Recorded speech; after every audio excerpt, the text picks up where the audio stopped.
So hello everyone, welcome back to my YouTube channel. और जो आज मैं आपको पढ़ाने जा रहा हूँ वो है हैश टेबल। सो बट आप इसको पेपे को देख के जो ये हरा मेंढक है ना, इसको देख के वो वाली हैश मत समझ लेना, इसीलिए मैंने लगाया है। ठीक है, ये वो वाली हैश टेबल नहीं है, वो वाली हैश नहीं है। तो हम आज समझेंगे कि जो ये डेटा स्ट्रक्चर है कंप्यूटर साइंस का ओके। तो ये जो डेटा स्ट्रक्चर है कंप्यूटर साइंस का, ये एक्चुअली में है क्या चीज़, और हमें इसकी ज़रूरत क्यों पड़ी, और हम कहाँ कहाँ इसका इस्तेमाल करते हैं। और फिर एंड में ये भी देखेंगे कि पाइथन के अंदर हैश टेबल को हम कैसे बनाते हैं, और मैं आपको VS कोड में भी इसको कोड करके दिखाऊंगा। ओके, आगे बढ़ते हैं। नाउ जो पहला क्वेश्चन आपके माइंड में है कि ये क्या डेटा स्ट्रक्चर है एक्चुअली में, इस डेटा स्ट्रक्चर का मीनिंग क्या है, एक्चुअल मीनिंग। ओके, नाउ आप अपने ब्रेन के अंदर जो जितनी भी चीज़ें रहती हैं ना, वो मोस्टली एसोसिएटिव मैपिंग बोलते हैं उस चीज़ को। जैसे कि आपको अगर कोई चॉकलेट वर्ड बोले तो आपको तुरंत माइंड में क्या आएगा, उसकी एक इमेज स्ट्राइक करेगी। अगर कोई एप्पल बोले तो आपको एप्पल की इमेज स्ट्राइक करेगी। ठीक है, बाइक बोले तो बाइक की, अगर किसी का नाम लें तो उस बंदे की शक्ल या फिर कोई भी मेमोरी स्ट्राइक करेगी। तो इसको एसोसिएटिव मैपिंग बोलते हैं। तो एसोसिएटिव मैपिंग का मतलब एक किसी की के अगेंस्ट कोई वैल्यू एसोसिएटेड है। ठीक है, एसोसिएटेड है कोई भी मेमोरी आपके ब्रेन के अंदर। सेम चीज़ हम कंप्यूटर साइंस के अंदर भी करते हैं, क्योंकि जो ये एसोसिएटिव मैपिंग है उसमें क्या है कि देखो, आपका दिमाग तो भरा भरा रहे, क्योंकि आप जितनी चीज़ें याद करोगे तो आपको ऐसा लगेगा ना कि आपका दिमाग भरा भरा है, बहुत सारी चीज़ें आपके दिमाग में है, मेमोरी फुल काइंड ऑफ है। तो सेम हमें कंप्यूटर के अंदर भी इसी टाइप की टेबल सेव करनी पड़ती है एसोसिएटिव वे में। मतलब एसोसिएट करना पड़ता है की और वैल्यू को, दोनों को एक साथ, और उस चीज़ को हमें कंप्यूटर के अंदर सेव करना होता है। सेव करने के बाद उस कंप्यूटर को उसकी इंफॉर्मेशन हो जाती है बेसिकली। ठीक है, तो जैसे हमारा ब्रेन वर्क करता है, बिल्कुल एज इट इज़ ब्रेन के अंदर जो मैपिंग्स होती हैं एसोसिएटिव, वो बिल्कुल एज इट इज़ उसको आप हैश टेबल बोल सकते हो। ठीक है, तो आप को जो टेबल हो, आपको एक टेबल की फॉर्म में होती है हैश टेबल, जिसमें की और वैल्यू, तो कोई भी की होगी, मान लो ए है तो मैंने उसके अगेंस्ट वैल्यू लिखी है A Ashish, A for Ashish, B for ball, C for cat, D for dog. Okay, तो आप जब भी क्वेरी करोगे, आप बोलोगे उस टेबल को क्वेरी करोगे, बोलोगे सी फॉर, वो बोलेगा कैट, बोले ए फॉर, बोलेगा आशीष। तो इंस्टेंट आपको रिजल्ट मिलेगा। मतलब की आपने दी, उसके अगेंस्ट आपको इंस्टेंट वैल्यू मिल गई। सो इस चीज़ को एसोसिएटिव मैपिंग बोलते हैं। तो यही होता है हैश टेबल। ठीक है, जैसा हमारा दिमाग काम करता है एसोसिएट करके चीज़ों को, ऐसे ही कंप्यूटर की भी हम हेल्प करते हैं। नाउ जो नेक्स्ट क्वेश्चन है कि हमको इसकी ज़रूरत क्यों पड़ी कंप्यूटर के अंदर। ठीक है, तो कंप्यूटर के अंदर क्यों यूज़ करते हैं, तो ये कोई स्पेसिफिक पाइथन के स्पेसिफिक नहीं है ये डेटा स्ट्रक्चर। ये जो डेटा स्ट्रक्चर है वो किसी भी लैंग्वेज में कॉमन है, जो हैश टेबल है। ठीक है, तो इंटरव्यू के पर्सपेक्टिव से बहुत इंपॉर्टेंट है, और आपको ये समझने की ज़रूरत है कि है क्या ये, और इसका हम इस्तेमाल क्यों कर रहे हैं। नाउ इसकी जो दूसरी चीज़ थी कि इसकी ज़रूरत क्यों पड़ी। ठीक है, अब आपने देखा होगा, अगर आप कोई एरे लो, या फिर अगर जो यहाँ पाइथन वाले बैठे हैं वीडियो को सुन रहे हैं, वो उनके लिए समझो कि लिस्ट। ठीक है, लिस्ट लो या फिर एरे लो, कुछ भी लो, उसके अंदर आपके पास कोई सर्टेन नंबर्स पड़े हैं, कुछ भी डाटा है, कुछ नंबर्स पड़े हैं, तो आपको जब भी उस एरे को सर्च करना है, ओके, उस एरे को सर्च करना है। अब ये समझो, एरे का क्या मतलब है, एक तरह से लाइन में लगी हुई हैं चीज़ें, आपको यूँ नहीं पता कि कौन सी चीज़ कहाँ पर मौजूद है, बस इतना पता है कि जीरो पे कुछ है, मतलब इंडेक्स पे जीरो पे कुछ है, वन पे कुछ है, टू पे, थ्री पे, इन इंडेक्सेस पे कुछ डेटा पड़ा है, आपको यूँ नहीं पता क्या पड़ा है, बट आपसे बोल दिया सर्च 9। ठीक है, अब सर्च 9 कैसे कर, आपको तो बस इंडेक्स पता है कि भाई इंडेक्स होते हैं एरे के अंदर, 9 कहाँ से ढूंढूं, तो आपका दिमाग कैसे वर्क करेगा। आप यूँ सोचोगे ना कि चलो यार पहले बंदे से पूछते हैं कि क्या है, क्या तू 9 है, 0th इंडेक्स पे, नहीं मैं तो 1 हूँ। फिर फर्स्ट इंडेक्स पे गए, तू कौन है, मैं 3 हूँ, 9 तो नहीं हूँ। तो ऐसे ही वर्स्ट केस में क्या है कि आपको सारे एलिमेंट्स खंगालने पड़ गए सर्च करने के लिए।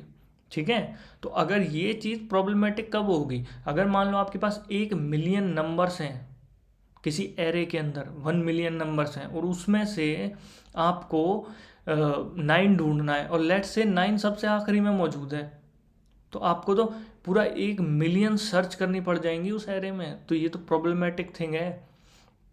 तो इसी चीज़ को जो लीनियर वे में जो हम सर्च करते हैं ना, लीनियर वे में, तो उसको आसान बनाने के लिए, उस चीज़ को सॉल्व करने के लिए हमने क्या किया, ये हैश टेबल का यूज़ किया। हैश टेबल में की और वैल्यू हम क्या करेंगे, first time, just for the first time क्या होगा, ये जो एरे है इतनी बड़ा number, let's say 1 million numbers का एरे है, और हमने एक हैश टेबल क्रिएट कर ली कि जिसमें हर नंबर कितनी बार उस लिस्ट में मौजूद है वो हमने सेव करना है, ठीक है।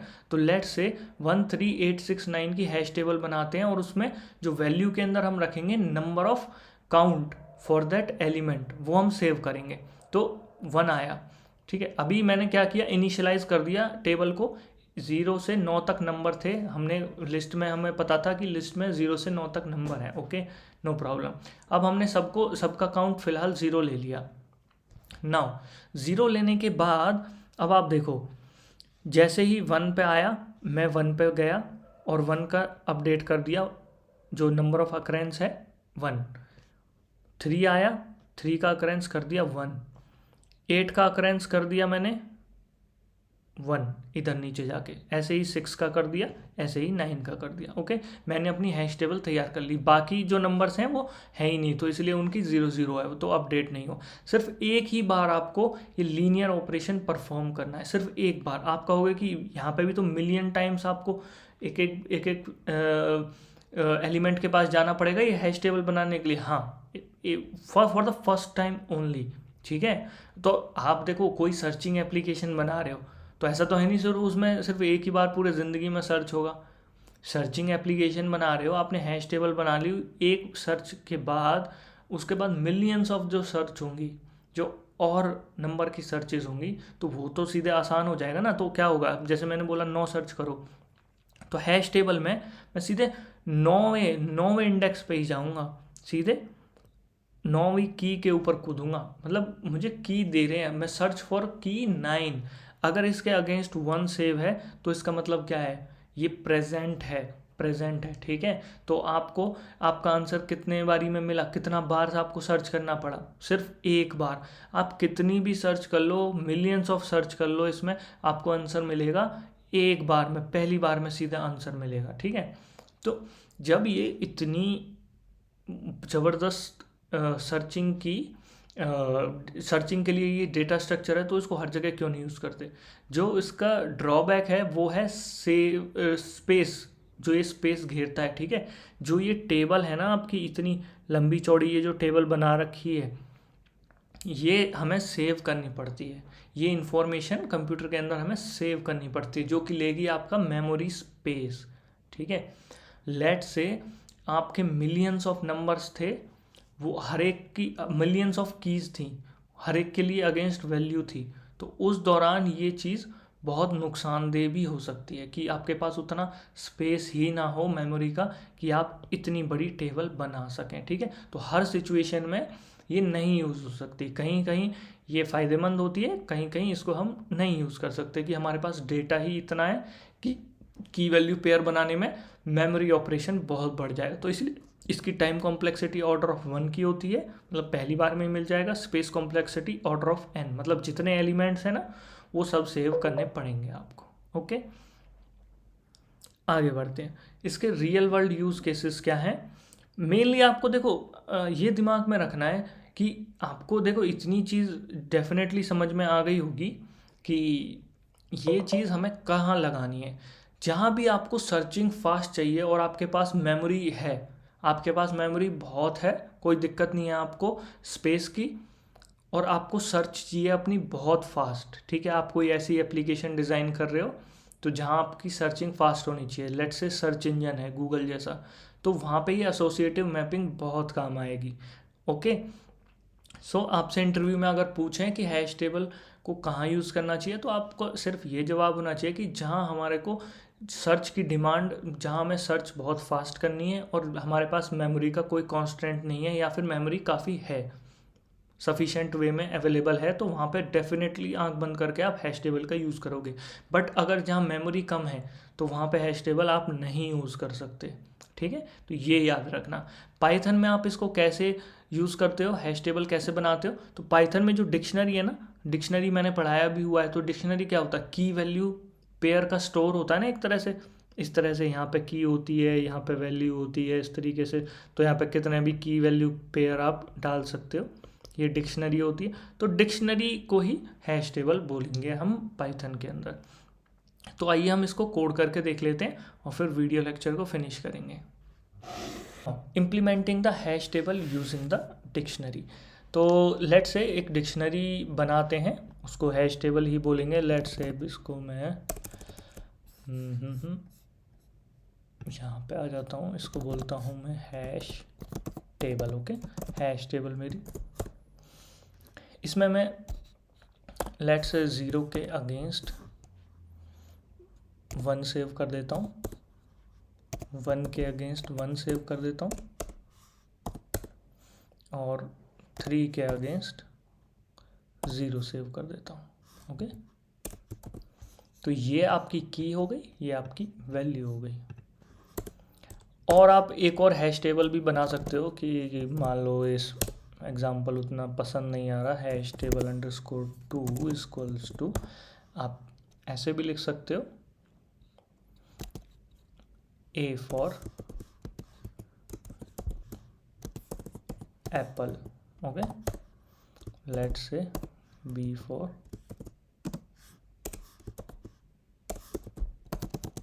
बनाना। ओके, तो ये हो गई हैश टेबल 2। अब देखो, हैश टेबल में आपको कीज़ और वैल्यू होती हैं, तो जस्ट मैं आपको बता देता हूँ कि आप कैसे इसकी की वैल्यू को प्रिंट कराएंगे, या फिर अगर आपको कुछ सर्च करना है इसके अंदर तो आप कैसे करेंगे। ओके, तो लेट्स से आप प्रिंट कराना चाहते हो हैश टेबल कीज़ को। ठीक है, हैश टेबल कीज़ को अगर आप प्रिंट कराना चाहते हो तो आप बोलोगे हैश टेबल 2 डॉट कीज़, इस मेथड को कॉल करोगे तो जितनी भी इसके अंदर कीज़ हैं वो सारी प्रिंट हो जाएंगी। कीज़ का मतलब जैसे आपके दिमाग में क्या है, एप्पल मतलब एप्पल की इमेज, तो एप्पल हो गई की, जिससे कि आपकी इमेज आ जाए। एप्पल वर्ड हो गया, ठीक है, वो हो गई आपकी की। प्रिंट वैल्यूज़, अब हम इसको प्रिंट करा के देखते हैं। तो यहाँ पे देखो, ये जो हैश टेबल 2 थी इसमें कीज़ थी ए और बी, उनके अगेंस्ट वैल्यू सेव थी एप्पल और बनाना। तो लेट से आपको सर्च करना है ए के अगेंस्ट, तो आप सिंपली कुछ नहीं करोगे, ये लिखोगे, इसको हटाते हैं,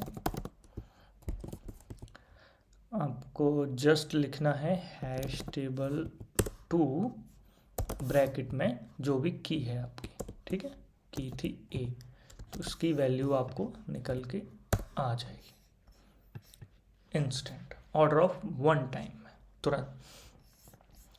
और अगर आप ये भी चाहते हो कि अगर आपको ये चेक करना है कि क्या ये की प्रेजेंट है या नहीं है, तो आप सिंपली क्या करोगे, चेक, एक इफ़ कंडीशन लगाओगे। इफ़ लेट से आपको चेक क्या करना है, आपको चेक करना है क्या की सी प्रेजेंट है या नहीं, तो आप चेक करोगे इफ़ चेक इन, मतलब C in hash table 2 dot keys, that's it. अगर एक कंडीशन ट्रू होती है तो आप प्रिंट क्या करोगे,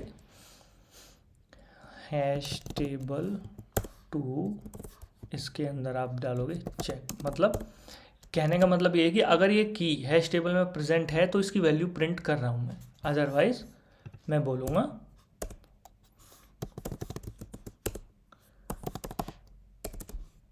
प्रिंट मिसिंग चेक की, बस, मतलब एक ही प्रेजेंट नहीं है, ज़्यादा कुछ नहीं।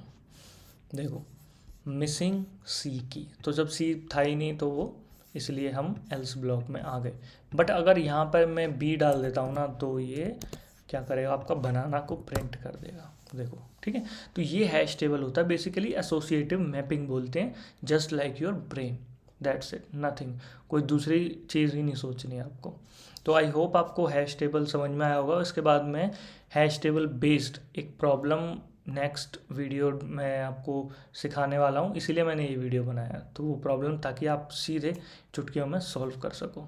तो मिलते हैं नेक्स्ट वीडियो में। आपने सब्सक्राइब नहीं किया है तो सब्सक्राइब करिए और बेल आइकन ज़रूर दबाइए, क्योंकि जब भी मैं वीडियो डालता रहूँगा सीक्वेंस में ही डालता हूँ, जिससे कि आपको सीखने में भी आसानी हो चीज़ों को। मिलते हैं नेक्स्ट वीडियो में, तब तक के लिए टेक केयर, बाय बाय।